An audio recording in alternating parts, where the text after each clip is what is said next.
Good morning, everybody. Good morning. Welcome. Just to remind everyone, there's an open microphone around the recording, so if you're sitting near there and you're whispering sweet somethings to somebody near you, it could end up for posterity.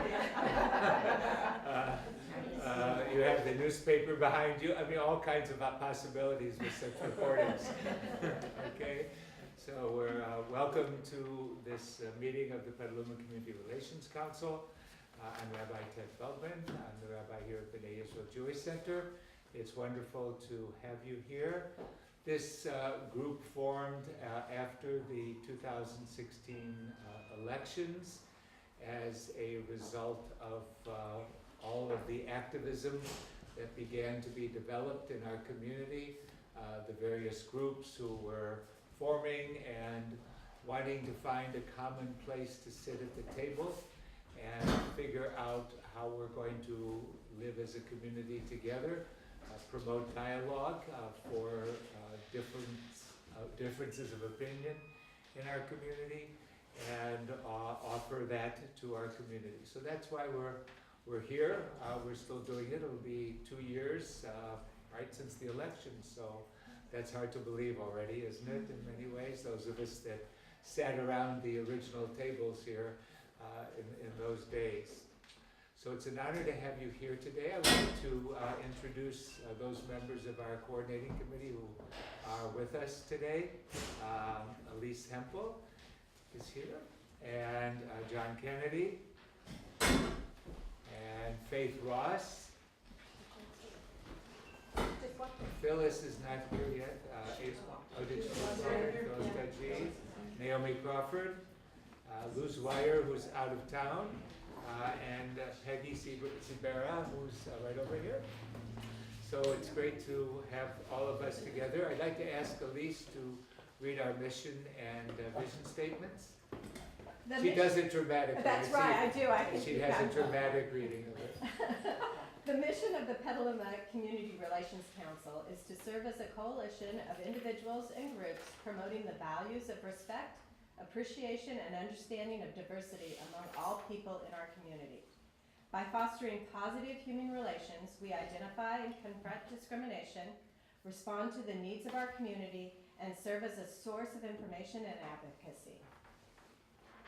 The vision statement of the Petaluma Community Relations Council is to serve as a forum for organizations in our community who seek to connect to and learn from each other on issues impacting our community. This forum is comprised of representatives from faith communities, organizations, city government, and individuals.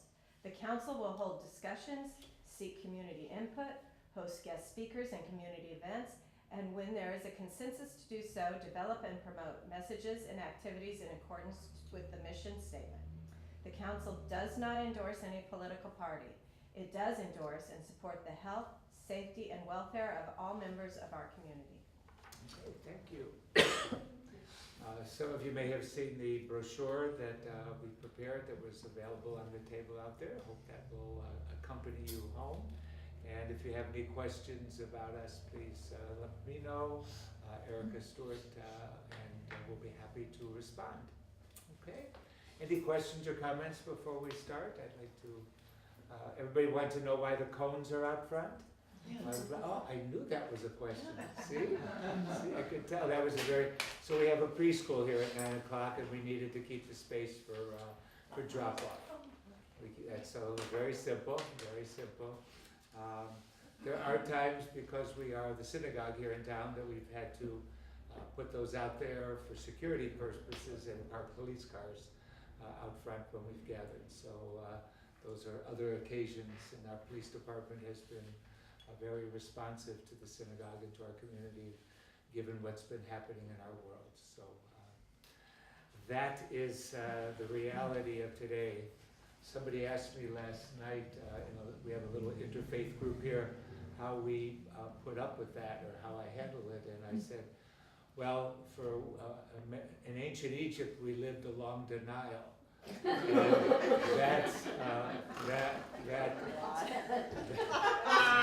well, it's it's true, and if all of us walked around every day with all of our fears and concerns in the world on the outside, not being shown necessarily, but being afraid, then we wouldn't even be able to function in our daily lives. So that's how we have to operate. That's how we have to operate.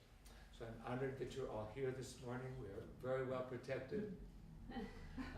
We have a federal grant that gave us glass that can't be shattered, alarm systems, panic buttons, cameras all over. So that's the reality in today's world. And so we're here today because we had recent elections, and Teresa just informed me that she's the almost mayor-elect, that the final tally will not be available until next week, until early next week, but she's the presumed mayor-elect, right? Is that a good term? Without wanting to be presumptuous. We would never want to be presumptuous. We would never want to be presumptuous about something like that. And we're honored that you're here with us today. Thank you for the We invitation. got up a little bit early to share this time. So the format I'm going to do is, many of you know I have an interview radio program, and I had invited Teresa to be on it in the next few weeks or in early January, and she has something much more important to do in that she's expecting a grandchild. And she looks great for expect. Doesn't she look great for expecting? It's a good pregnancy. She's expecting a grandchild and all that, so she postponed that. So I thought I'd start out with a little bit of a question-answer format here, a little bit of an interview. Many of you know Teresa, and she's no stranger to all of us in the room. But to go into that format, ask a few questions, and then open it up for you to participate in that conversation. So she agreed to that format, and I've called Fox News in to come and lead us on our way. So it's great to have you here. I was actually, one of the curious things I wanted to start with was, what was it like campaigning in this time for you? What was this experience? Okay, well, I will tell you, this is my 4th campaign. I've run for council 3 times, and it was really different. It's pretty much the same position. You know, you're one of 7 council members. We have what's called a weak mayor in Petaluma, but we are the only city. Not anymore. Well,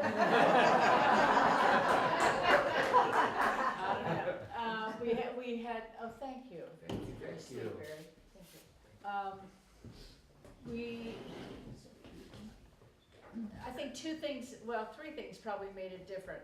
One is that first is the one that Ted alluded to, and that is the 2016 election.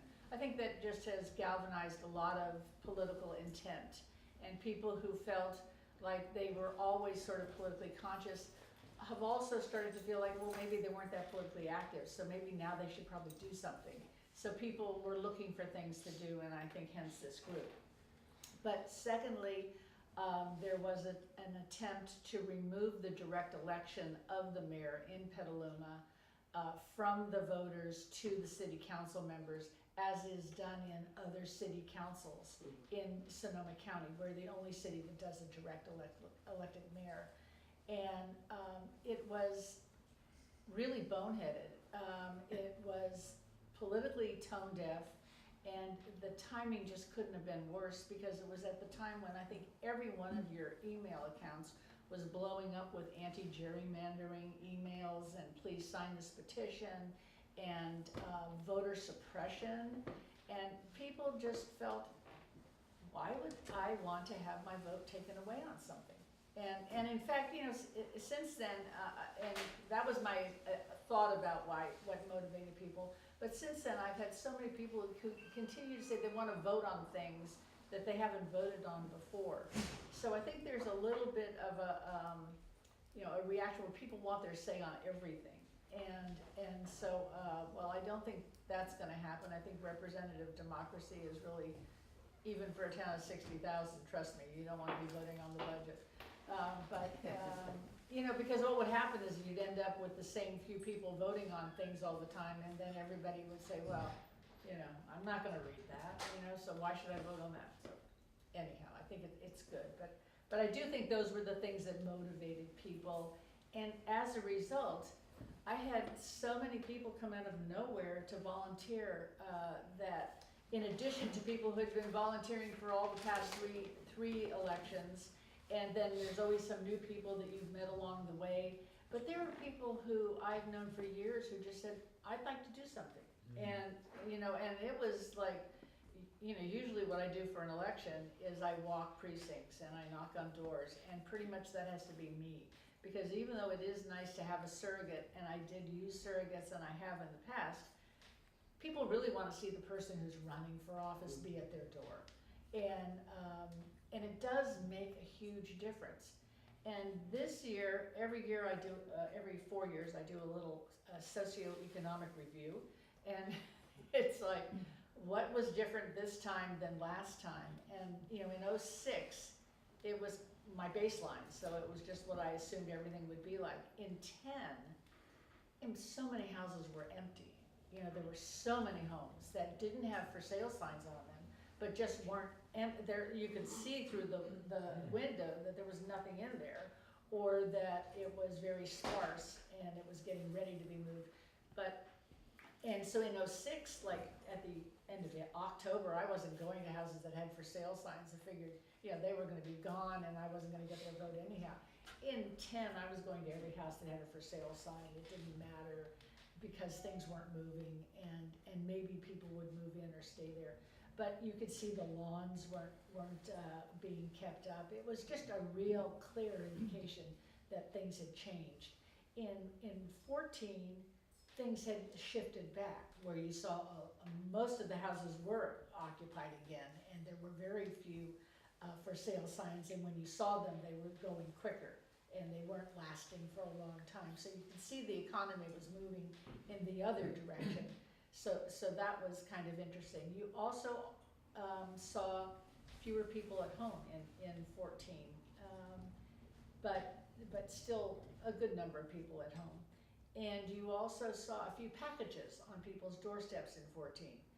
This year, I would say 1 in 7 homes had a package or more on their front door. You also had fewer people actually answering their doorbell. And you also had a lot of people who have the Ring doorbell, which was, I heard of it, but I really had not really encountered it. And it sounds just like the one you ring out here, and I don't know if you have a camera attached to that. Yeah, so okay, it's exactly the same thing, but it looks a little different. But you know, there I am wearing my Teresa Barrett for Mayor T-shirt. So I'm just thinking, well, even if they're not home, they know I'm here. You know, that actually worked real well for me. I was really pleased with that one. And you know, you just still leave a sign, leave a door hanger. And the number of people that got back to me, I always include a, you know, I hope I'm not telling you this because you've never seen it, because I hope you've seen it at your door, but an envelope, not an envelope, but a postcard at the end of my door hangers. And so it's for people to get back to me if they want to. But there's also my email and my website and all that. The number of postcards that I got back this year was unprecedented. It was more than the other 3 together. I mean, it was really, I haven't counted them all, but I do have them in a box. You know, but it was really a big number. So I think people really wanted to know about what was going on in town and be involved. And I think it is because of those reasons.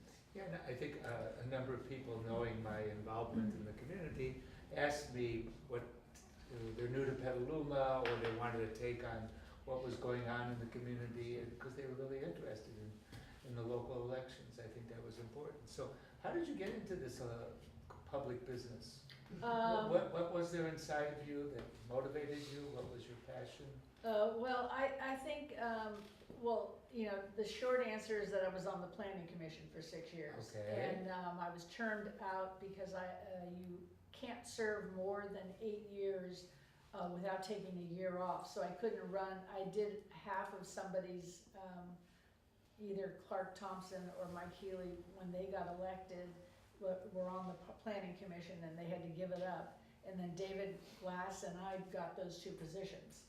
One was a 4-year position because that person termed out, and the other was a 2-year position, and I got that one. So, so we got onto the planning commission in '98 or something, and I had applied for the planning commission because there were no women on the planning commission, and I thought, well, that's kind of odd. You know, why aren't there any women on the planning commission? So I applied and I got it, and I liked it. It just really kind of it's a good match for my skill set. You know, it's a little wonky, but it's very specific, and you can kind of, you know, like, it's knowable, you know, and you do research into it, and you find out what it has to be done, and then you make a decision. So it seemed perfect. But then when I got off, because I had to take the year off, then people sort of said, well, gee, why don't you run for council? And I thought,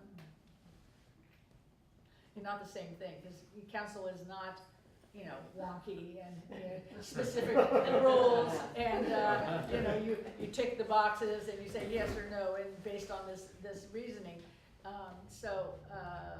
Anyhow, my lesser demons took over, and I ran. But wait, before that, something.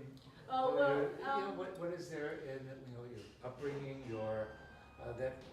What were you doing before you did this public service stuff? And actually, before the planning commission, I was on the tree committee, and I was planting branching trees. out. Yes, Okay. yes, literally. But I was a stay-at-home mother with my kids, okay. and my youngest boy was 13 or so when I decided to run. He seemed like he was moving in the right direction, and you know, could be allowed to be without a hovering mother, so so I thought I'd put that energy somewhere else. Okay. And I am a person who's always been sort of community involved. That's the piece. You know, so that's just that's the piece. how I was raised and how I am. And I also have opinions about these things, so I thought, well, I might as well try and put that opinion to work, you know, rather than just sit back and you know, chat about it. I thought, well, you know, why don't I just go do something about it? So if this position now is a weak mayor, and if it's part of the council, how do you understand the position? What's your role? How do you Well, you see get it? to run the meetings, Yeah. and you work more closely with the city manager, who we're getting a new city manager, so that'll be interesting. This is gonna be lots of new stuff for Petaluma, so that'll be interesting, and I hope good interesting. So, you know, and you become sort of the personal or the figurehead for the city of Petaluma. When people call on you, you represent the city at different meetings and commissions and things outside of the city. And in formal events, by city charter, you are the person that represents the city. And people invite you to come to their organization so that they can, you know, kind of use your political capital to help their groups. And I think my friend Jane over here, who was one of the people who suggested I run for office, and you know, I thought, and I said, you know, I hate raising money, and oh my God, it's so awful. And she said, you know, it's not about you. It's about your values. It's about what you're not asking someone to buy you a dress. You're asking them to let you be their voice. And I thought, oh, I can live with that. I could do that. You know, and I thought, well, that's a good way to frame it. And I've fallen back on that so many times because, you know, you do have to raise so much money, and it is not easy, but it's really good that it's capped at $200 a person. And thank you, Petaluma, earlier Petalumans who did that. So, you know, but it is really important, you know, because it is, when people are inviting me to come here and speak today, it's not about me as a person. It's about me reflecting the voices of the community so that, you know, our voices can be heard, and it can be, this is what Petaluma stands for.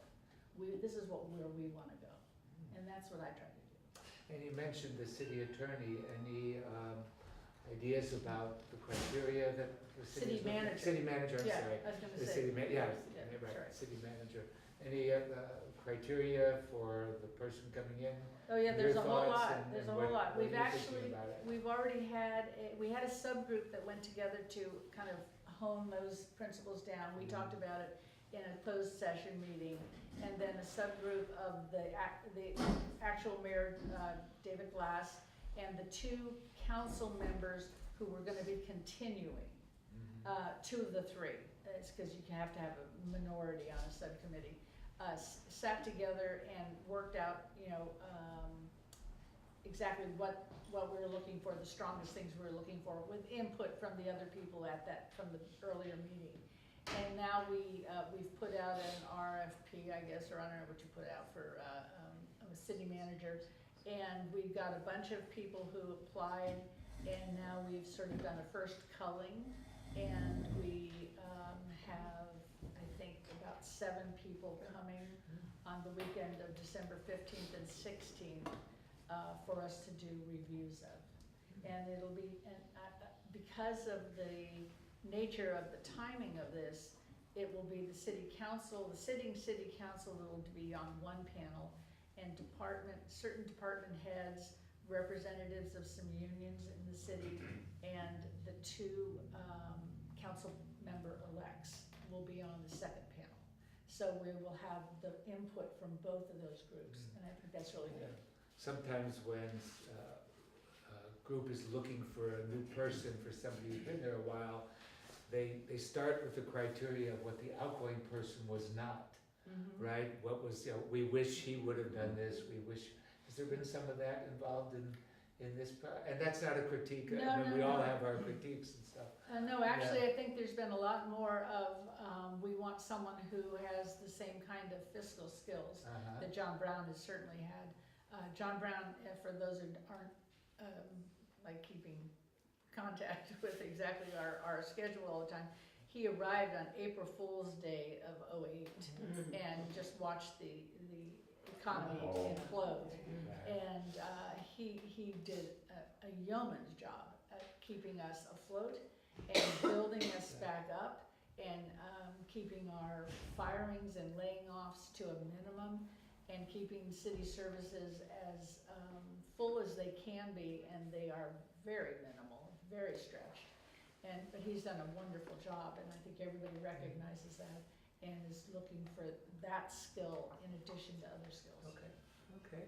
And, you know, I've had conversations with Chief Savano about our police department, and his constant mantra has been the fact that there are many officers short, that there are budgetary challenges, they're understaffed. The whole issue of the homeless in our community, which is partially a separate subject, but the police are unable to attend to them as they were doing for a while, of course, the new grant. How do you see the mayor's and the council's relationship with the police department, and these requests for, is it all about money? Is there any conflict around policies or how the department is operating? I don't think there's any conflict about policy or how the department is operating. I think Chief Savano has done a wonderful job, and I think he's been a very good role model himself. I really couldn't ask for a better, I couldn't ask for a better chief of police, and I hope we have him for quite a while. But I do think it is about money. I mean, I totally understand that the police are understaffed, and the only way that's going to be resolved is by raising revenues, and that's a catchword for, we need some kind of tax augmentation. And how that gets done is going to be up to the city of Petaluma, because that has to be voted on. So, you know, it's a big challenge, if not one of the biggest in front of us, because it does, you know, address what you pointed out, the homeless issue. You know, we as a city rely on nonprofit basically to take care of our homeless issues. I mean, Elise knows that, she's in the front lines of that all the time. But COTS, you know, is a nonprofit, You know, Right. it's not an arm of the city. And, you know, that's an awkward place for a city to be in, because the city does not want to have people who don't have homes, and don't have housing, and we try to provide that through things like COTS and PPSC, but, you know, there's a second part of the homeless issue that is also the people who don't wanna be housed, but, you know, are kind of transitionally living rough and don't really wanna be put into a shelter or, you know, given a job or whatever, even if there were those things. So that's another issue that we have to deal with, and that's an issue we have to deal with as a society. That's not just happening in Petaluma or Sonoma County. You know, it's throughout the state, throughout the country. I keep reading that in Santa Rosa, they're breaking up this camp and well, when you break up a camp, the people move somewhere. And I mean, I understand the breaking up the camp and not wanting, part of it gets that side, but the fact is that the people are still around somewhere. They're somewhere, right? And they're being just moved from place to Well, place. it's whack-a-mole. I I mean, know. yeah, it's not problem solving. It doesn't is solve- certainly not It problem does not solve solving. the problem, and, you know, when our police department had the resources and had the people the officers going into the camps, and, I can't believe that's my phone. there you go, it's all right. Don't name your provider, there's no advertising here. Turn it off, that's okay. Oh, it'll it'll stop stop in a minute. I know, but I don't want it to do it again. Very good, thank you. When at least there were some people services going on to the homeless, and now it's getting complicated again, yeah. Well, I think this is, homelessness, I think, is a statewide issue, and I think that's the way it has to be addressed, and I think it probably will need to be addressed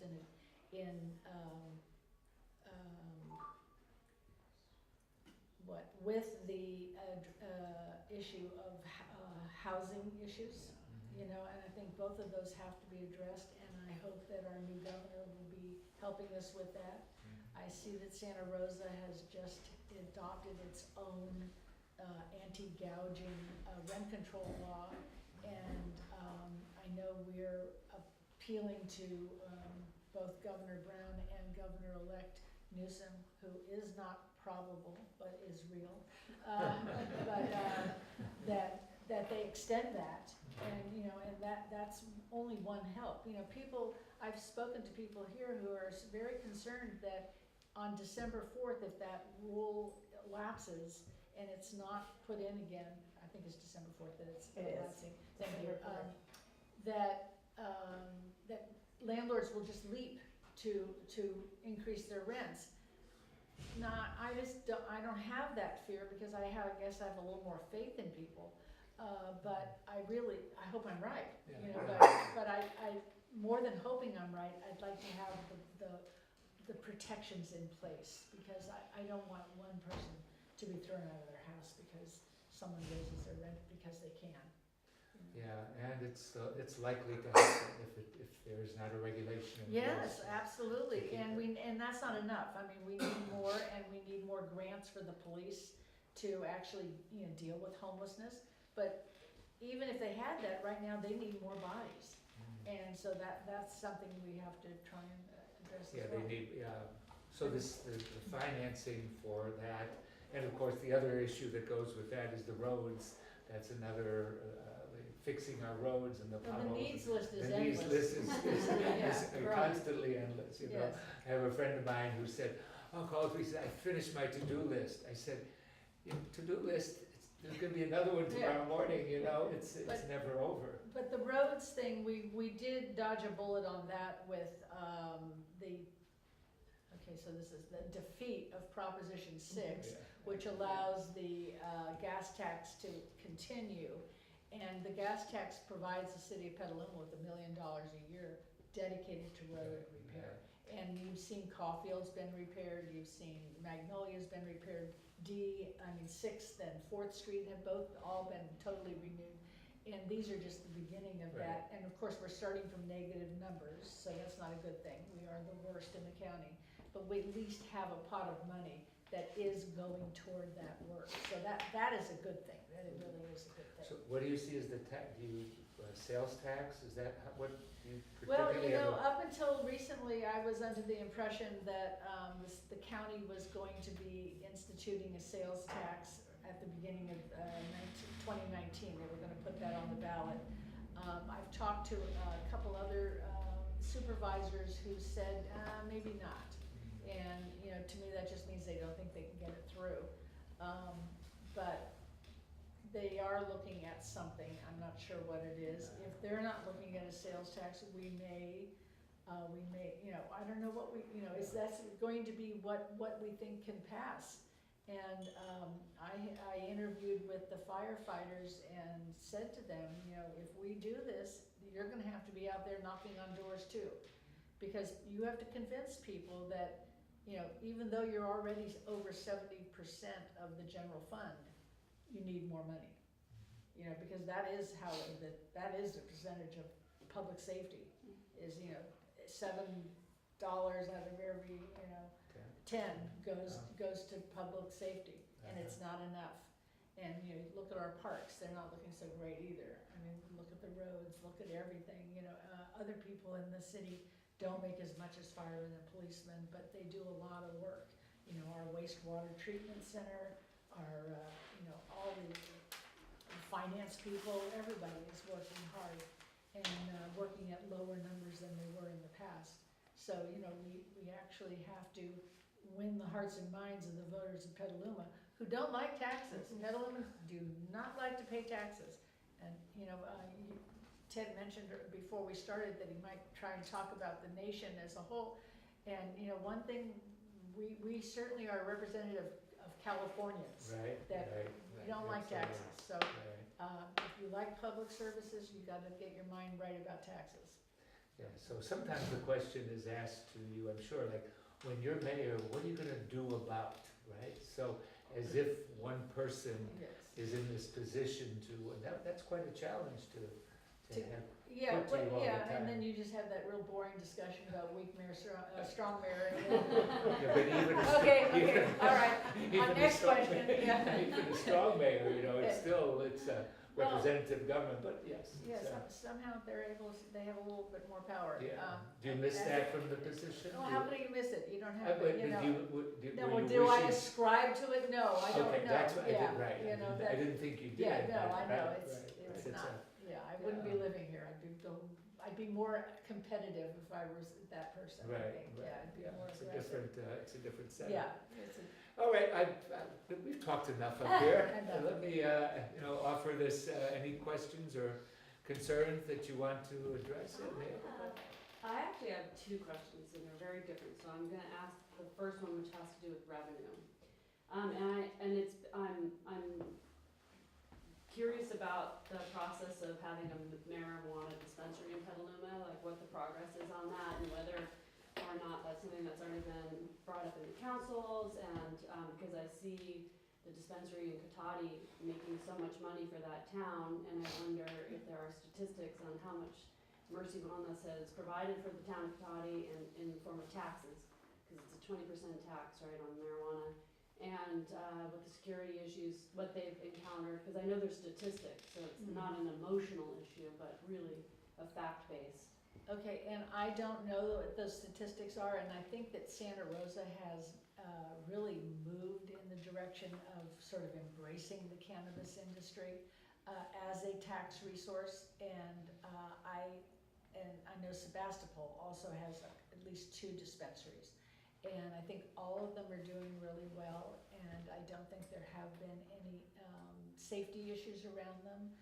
I have been a proponent of having cannabis dispensaries here when it was medical marijuana, and I've always been in the minority until we had the last vote, which we kind of landed on distribution, and that actually is going to maybe turn out not to be the right answer, because it turns out that the state law is such that people who have a distribution license can distribute anywhere, so that, you know, Petaluma was hoping that you would, if you wanted it and you lived in Petaluma, you had to buy it from a Petaluma distributor. That does not seem to be in sync with state law. So maybe we will then get the impetus we need to pull 4 votes to get to a dispensary or 2 in this town. And that would be something, I think we're leaving money on the table doing that. That's my feeling. I think that whatever the downside of cannabis is, I think it should be treated as a medical problem, not a legal problem. And in the same way, I think alcohol should be dealt with that way. You know, and I would like to see us move in that direction. And our intent when we passed the 2 distributors, or delivery, I think is the term, was that we would come back and visit this in a year. Well, it's taken a lot longer to set it up than we anticipated, but it does look like it's moving forward, and I do think we will be visiting that again. Because I do think we should look at every stone possible should be overturned to find money before we start having a sales tax or a parcel tax, because those are really regressive taxes, and they really affect people who have the least income the hardest. And, you know, it's, there are some, I'm on LAFCO, and there are some fire districts in the county that have progressive taxes in that, you know, a certain size parcel has a certain size tax, and the bigger the parcel or the more remote the parcel. It's not clear to me exactly how they're setting that up, because I'm not involved in that part of it. But once I heard about it, I thought, oh, well, that's something to check on when we need to, that they're different rates. So that is something else we could look at. And also it was suggested to me, and I really like the idea, and I just read yesterday that it was in the leadership group from the North Bay is also suggesting it, of putting higher taxes on underbuilt and empty parcels in areas that we really want to have built up. And I think that is really, that's the stick of a carrot and stick for incentives to develop where we want to see development, like that corner of D Street and Petaluma Boulevard. Yeah, it's been You know, come on, it's a brownfield, it needs to be cleaned up, and, you know, there's gotta be some incentive for people to do that. You know, some people do it automatically because they just know that it's not good to have that going into the waterway, because, you know, that's where it goes. And other people don't, so we need to incentivize people to do that. You had a second question? Yeah, but Yeah, if somebody else. Okay, well, I don't we'll wanna come back. monopolize. Okay, go ahead. Matt, next. I'd like to elaborate a little bit more on what power there is in the youth mayor position. And I'm thinking about, in your experience on the city council, when there's a large turnout in the audience, does that affect the opinions of the people on the city council? And can a mayor, by having a very specific agenda, such, where you say, this is my platform, and all those people that came out of the woodwork to help you get elected, if you can marshal that energy at city council meetings or lobbying city council, can that make a difference? You know, I've seen it work both ways. I've seen that you can have hundreds and hundreds of people come to a meeting and the council still will not vote in favor, or you can get a petition with, you know, 500 families are saying, you know, please build an all-weather field at this development, and there's 4 votes on the council that are just gonna say, no, we're not gonna do that. We're not gonna demand that of the developer, even though it's a drought, and it's been it's what our staff required and what planning required and what Park and Rec required. They still aren't gonna do it because they don't have the political will to do it. And they don't care about those people who are out there making that requirement. I've also seen it work the other way, where I think our decision that we made on the animal shelter is a perfect example of people in Petaluma just did not want to see the animal shelter go to Marin County, even though I think that the Marin Humane Society in our staff report turned out was the best choice and the most qualified choice. people wanted to take a gamble on a new group that was being made up of people who had already been volunteers, but was a different group than the existing group, to run the animal shelter. And that is eventually what we did, and that was not a fact-based decision from my point of view. It was really based on the fact that people in Petaluma did not want this, and the council was hearing that. So sometimes it changes, sometimes it doesn't, and you can't count on that. I wish there were one way that it would matter, but it doesn't. Sometimes people on the council just are not open to discussion. Matt? Thanks, yeah, we talked a lot about the housing crisis and the need to get more housing that people here want, that Petaluma wants. But at the end of the day, housing development is a private enterprise. So how much can public policy that the city council sets drive and help solve the housing crisis, and how much is that just market driven? Well, we'll find out, won't we? I don't know the answer to that, but I do know that we can provide incentives for people to develop where we want to develop. And that's the kind of thing we have to look at as what can we as a city do, and what can we, working with the governor, do. And, I'm really counting on his, he is being, if the Santa Rosa fires weren't enough, these fires this season have just been unbelievable. And, this has to be refocusing him on how you get housing built. And I'm hoping it's transit-oriented development, and I'm hoping that we can work with them. I know other nonprofits are also looking into working to encourage that kind of development. Greenbelt Alliance, something came across my screen the other day about they're working on redeveloping the El Camino Real in Santa Clara County and San Mateo County. Well, it's a perfect idea, and it's the old 101 down there for those who don't know it, but it's not very different from McDowell, our McDowell.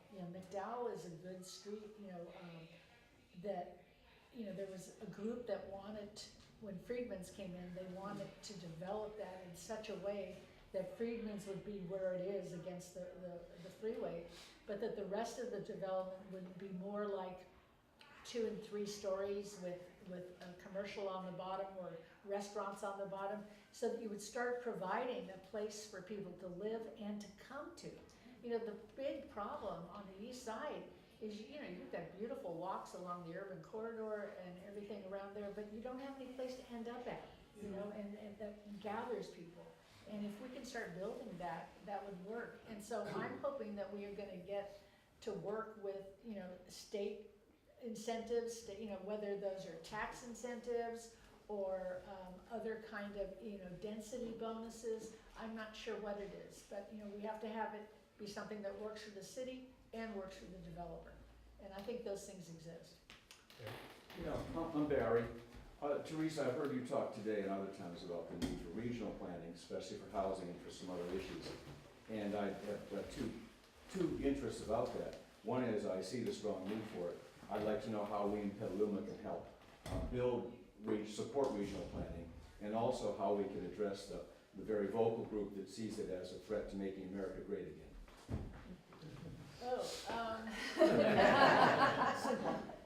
Yeah, do you think there's people who think regional housing is maybe? Well, I've seen some very good regional planning measures put forth in other cities, and then there's a group, the vocal group that calls it like not Prop 10, but they think it's a UN plot.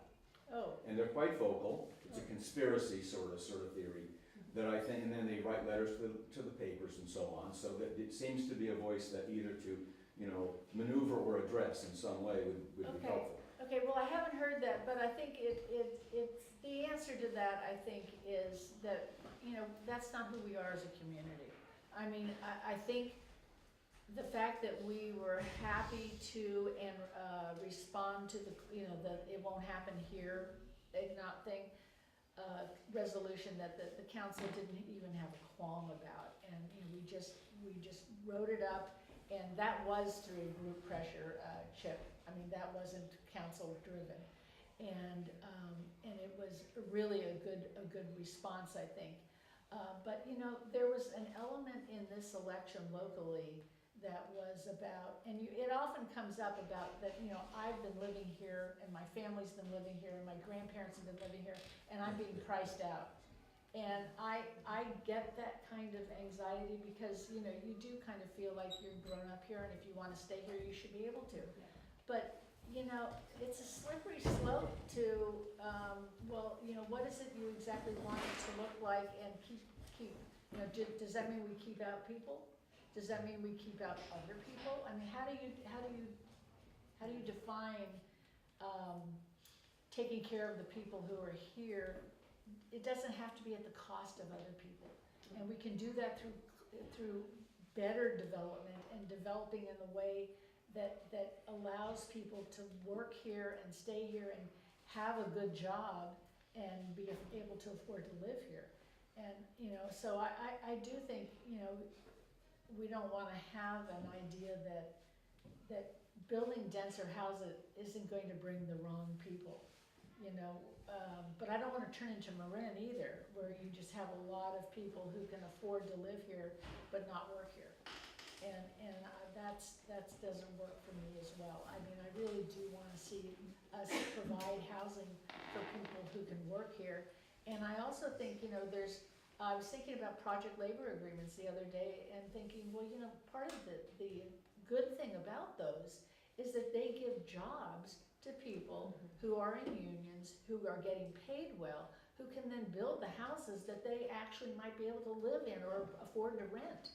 And because part of the housing issue is the wage issue, and we need to address that from both sides. And another thing I've been thinking about a lot, now that I'm not campaigning all the time, it's like I got free time.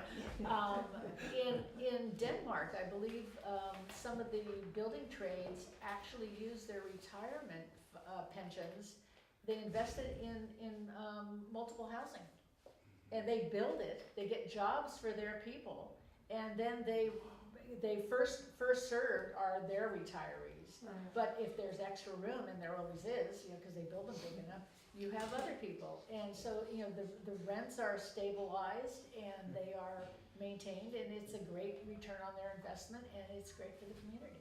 So, I mean, in terms of, Matt, your question, if we could get groups that wanted to do that kind of housing, we should work as a city to find out where that land is. The city doesn't own a lot of extra land, but the state may own some, or the county may own some here in Petaluma that we may want to work with and move that over.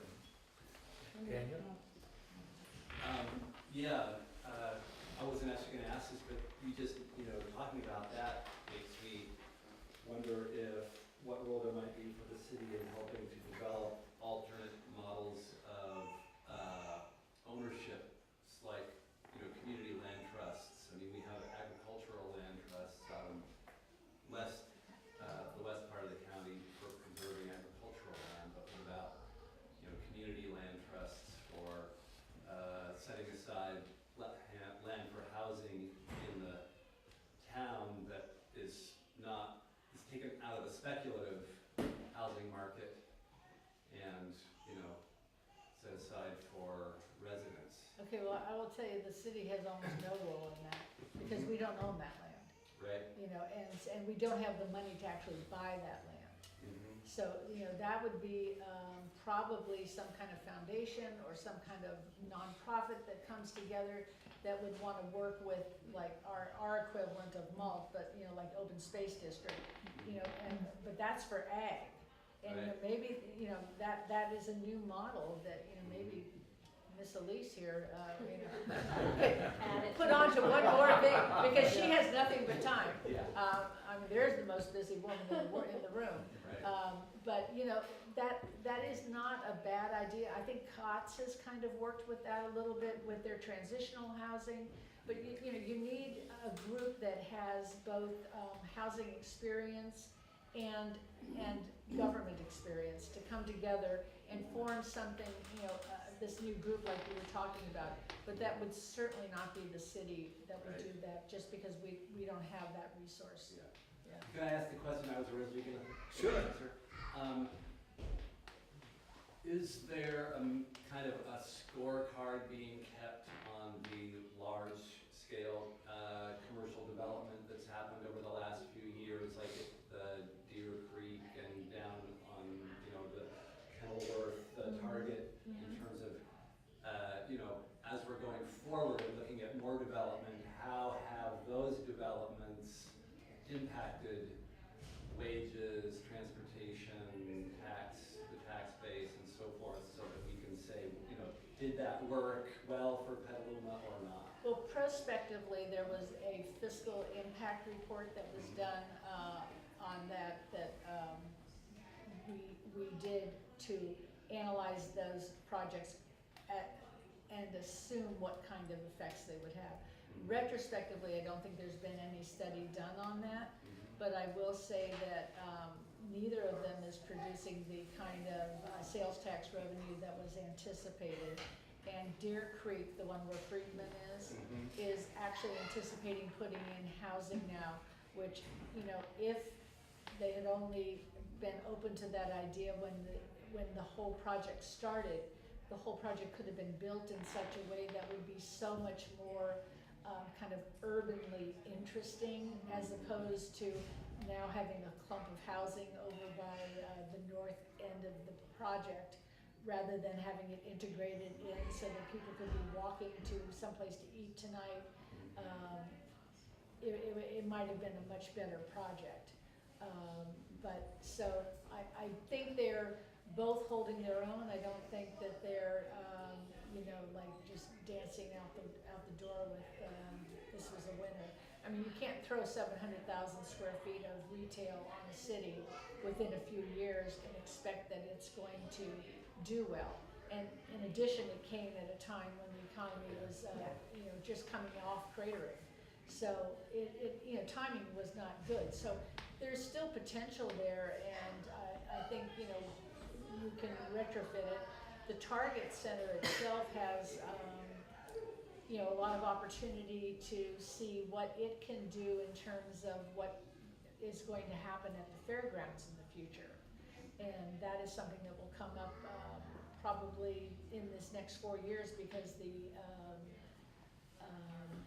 lease ends in 5 years. So, there will probably be some discussion about that. Okay, Jane? So at Rebuilding Together Petaluma, we received a grant from Albertson's Foundation that we didn't seek, but was offered to us to. Yay. Yeah, I know, it was amazing. But it was not for Petaluma, it was to help with fire recovery in Santa Rosa. So we hired a third person to work on that so that we wouldn't take away from what we're doing here, and started working with a group called Homes for Sonoma, and ended up with a plan to build temporary housing that could become permanent auxiliary dwelling units and go to a permanent location after it was no longer needed as temporary. And it was a real learning curve through the regulatory process and where it could go, and Santa Rosa was very difficult to work with. We ended up now on December 15th, 5 families are going to move into 5 homes, manufactured homes that we built. The homes were $120,000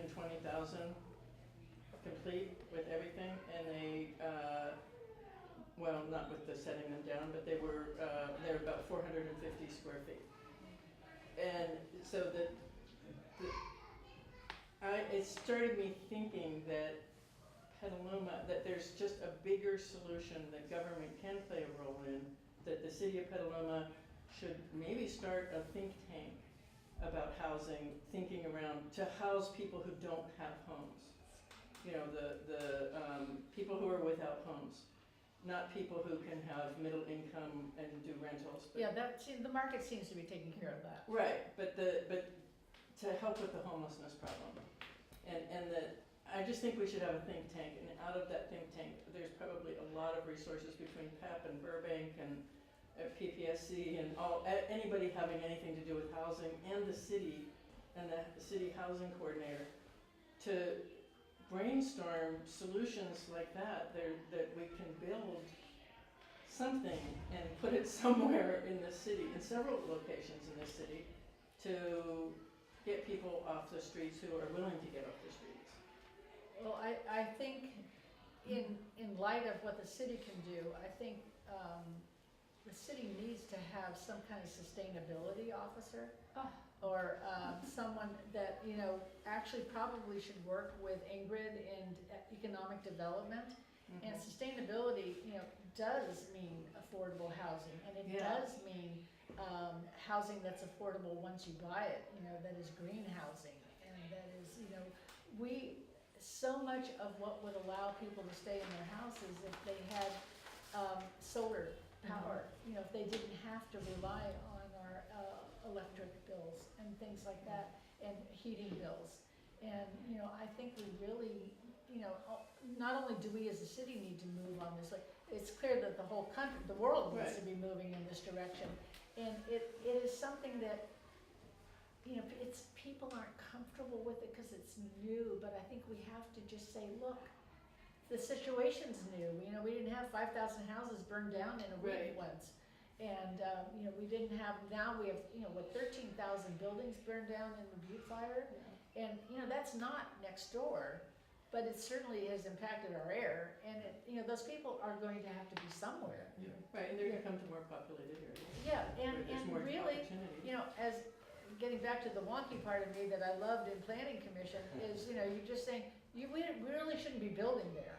We really shouldn't be building in places where it's nothing but a probable landslide or a probable forest fire or a probable flooding in our town, so it's like, it's painful for people to say, but why, we need this housing so badly, why can't we just put it in right next to the river and behind the old Lucky? And you're just going, because it's a floodplain, you're just building another problem. And we have to be really, really responsible, careful, and look at these things sustainably.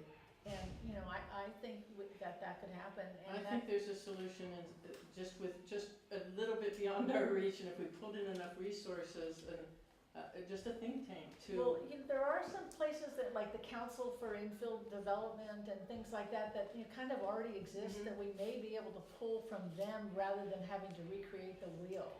Because, staffing is not, I think people feel like Elise. They feel like they have way too many jobs for one person.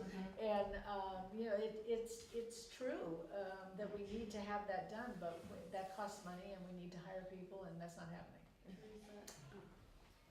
I guess I just would ask about that because there's not, we don't have the funding for it, but I look at Petaluma, I've A little louder so that. Oh, I'm sorry, I've envisioned it as a progressive town, but we really don't have a sustainability manager, and we really don't have a progressive plan. And I look at other cities like Boulder, Colorado, and Asheville, North Carolina, and they've literally mapped out a progressive plan to be green. And I wonder with what you're saying, and the sustainability manager idea, which was my second question, if you're on board with creating a progressive plan for Petaluma and looking at those other cities as role models. Well, I actually think we have, as a county, we've adopted the RCPA, which is the Regional Climate Protection Act, and it's comes out of the Air District that we're a part of, for the 9 counties.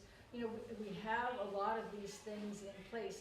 I think what we need to do is coordinate them, acknowledge them as adopted, and most of these things get adopted as non-binding.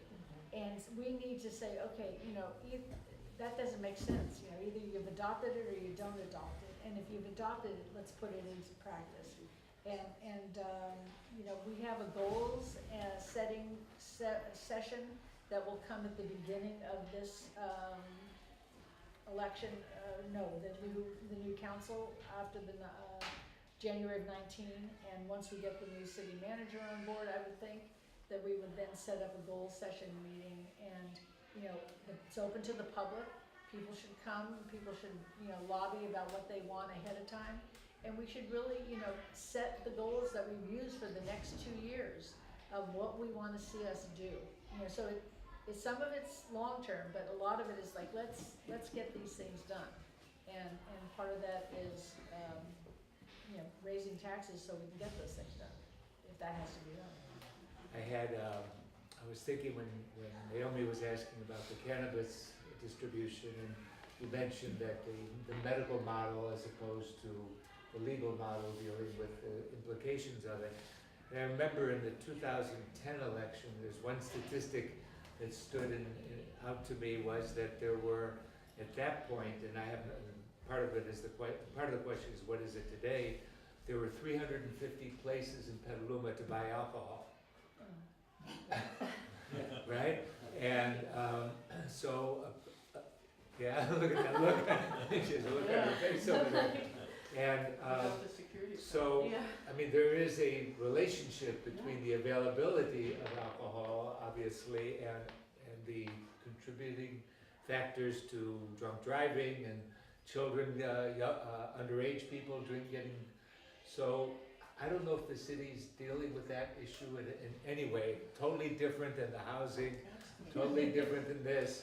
But I read in the Argus every week, so-and-so stopped, you know, the police report, the logs, and 50 to 75% of it has to do with alcohol or drugs. And so it seems to me that the regulation about the availability of alcohol in town, and I don't think you can go back at any point and take away all of them because you decided we only want 200 places. Abstinence. But Yes. for me, it is a public safety issue. It's about our children. It's about the medical model piece of it. And what are we doing in our community, and what are we doing to respond to it? And I have no idea what that statistic might be today, and I don't expect you, I see the look on your face. There's probably more beer Right. places. Yeah, probably more beer places, Oh, right? But that, while on one hand, we celebrate the beer places and how wonderful it is to have these, there is a downside to all that, and it has to do with that medical model. So I think it is something that affects daily life in Petaluma. It affects the police department, the fire department, affects everything. The Yeah, rescue. well, and so do fast food places. You know, Yes. I mean, they affect Yeah. our daily lives and our medical health and, Close 'em. pardon me? Close them. Well, You know, start the new committee to At least- excuse. At least we don't have any more Housing figured out. at least we don't have any more drive-throughs, and that is a Yeah, help, that's you know, right. so that, yeah, but, yeah, no, there's lots of issues to be solved, I know, problems I to be know, solved. I know. And this is, and we can do locally what we can do. Right. Yeah. So, one last question, and I'll start to wind us down, which is, you alluded to my question to you before the session started. So how do you think the national politic, it's unfolding daily, every hour by hour, is affecting the politic of Petaluma? Is there a connection? Is it, what is it doing to us? Well, I think it is making more people fearful. I think people feel insecure because we've never really experienced a national leader like this before. And, you know, I think the positive part is that it's made people more active and more engaged in their community because we can do something here. And that's what I like to do, and that's what makes me feel a lot saner, is I can put energy into what I can do. And I think we all need to do that. But we have all those elements right here in Petaluma. I mean, there's nothing, Barry alluded to it in your, the effect of people not liking, more denser housing. So it's everywhere, and, I just think if you don't feel personally that you can confront it, you can at least, be in groups that you can work to counter it. And I mentioned also that I think the national thing at times feels powerless. There's a certain powerlessness that comes our way. And by being engaged in our local community and caring about what happens here is a form of empowerment. We have the opportunity to make a difference in our lives and the lives of the people in our community. And that's what it's about. Yes, and you know, we should never think that just because something happens somewhere else, that that can't happen here. Because there's no reason why a bar in Thousand Oaks was shot up. You know, Right. there's nothing that anybody in Thousand Oaks did caused that. You know, it's what we as a nation have allowed with no background checks and free purchasing of rifles and everything else. That's the problem, you know, and we need to be as involved with that as if it happened here, because it could be here. Yeah, one of my favorites for that was the Department of Education proposal to use some of their funds to buy guns for the teachers. Yeah. That was just a great idea. Go for it. Yes, please. Teresa, I wanted to, oh, excuse me, Mayor Barrett. No. That's Teresa. I wanted to thank you for your totally unequivocal support for It Won't Happen Here. You set a tone for that discussion and you modeled embracing what a community can and needs to do. And some of us are now in conversation with Chief Saldano about the report that came out from the state Department of Justice about the increase in hate crimes in this last period of time, and the fact in the state, and the fact that 40% of the increase in hate crimes in Sonoma County were in Petaluma. And so we're anticipating, and had a conversation with Rabbi Ted about having PCRC be involved in it as well. Community workshop on hate crimes so that people can understand and the police can talk about what their approach is to it. How would you see us relating to the city council with that project? Yeah, I don't know. You know, I do think that, you know, part of the problem of the internet, I'm gonna say, is that no one, you know, the community isn't getting all its information from one source. So that, you know, when you could at one point used to say, well, you know, do it, you know, get the Argus, get the PD, you know, get the KTOB, and you have everybody covered. And, you know, that's just not happening anymore. There's just so many ways that people get information, and it's, you can't just put it on the city's website because that needs people to come to it. You can't just put it on the city's Facebook page because not everybody is on Facebook anymore, especially now. So, you know, the way you get the community involved, I think, is really the question underneath the question you're asking, is that how does the city reach out to everybody? And, you know, that has to be determined, and I'm not sure how we're doing that. It's clearly was the problem with the Public Works, or not Public Works, Public Art. You know, that there was so much public outreach that so many people never heard, because it just didn't reach you, and you just don't know how you can reach everybody. And that is something I think we all need to work on, is how do we keep communities together? You know, what is the thing that we can get them to buy in on? I am on the youth commission, and we are looking to get more youth on the commission. And it's a weird thing, but that youth commission goes, you know, like everybody who's on it is from CASA, then everybody on it is from Petaluma High. You know, it just doesn't Right. divide up. And right now, everybody's on Petaluma High, and then they sent out requests for more kids, and 11 kids from Petaluma High responded, and no one from CASA. And it's like, that doesn't make sense. There's 2 kids now on from CASA. So, you know, you don't know how you're reaching out and how you're doing it, but you just keep trying. So, you know, I don't know how we're gonna reach out and get, you know, the city to be involved. You know, I think the city, just because it is what it is, our constitution of, you know, our country, you know, hate just can't be legal. So, you know, I mean, the city can't other than take a position against hate, you know, and the police have to fight hate crimes. The question is, how do you get people to identify crimes as hate crimes, and how do you get people to identify the fact that they don't want that behavior in their town? That's Yeah, it's a difficult thing.